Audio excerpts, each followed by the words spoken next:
Ayan, nabuksan na natin. Hisense to, Hisense na 43 inches. Ang problema niya ay lumubo yung kapasitor niya, kaya papalitan natin to. Baka ito lang yung problema niya. Okay, titingnan natin ha. Papalitan mo natin.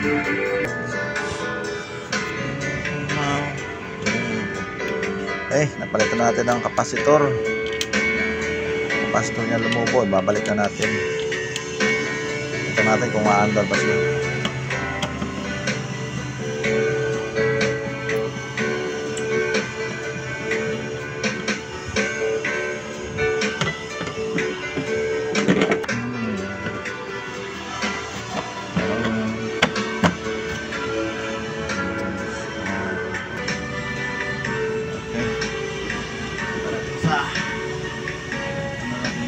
Ano ba?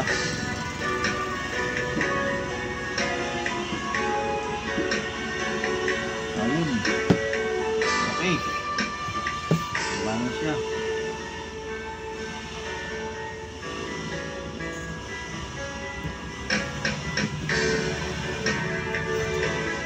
Ayos na.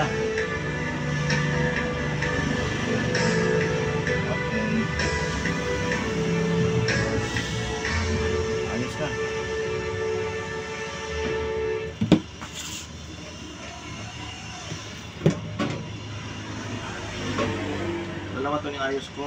Nandun yung isa, gumagana na. So, ang may-ari ito ay isa lang.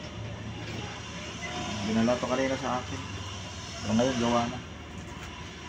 Okay na to.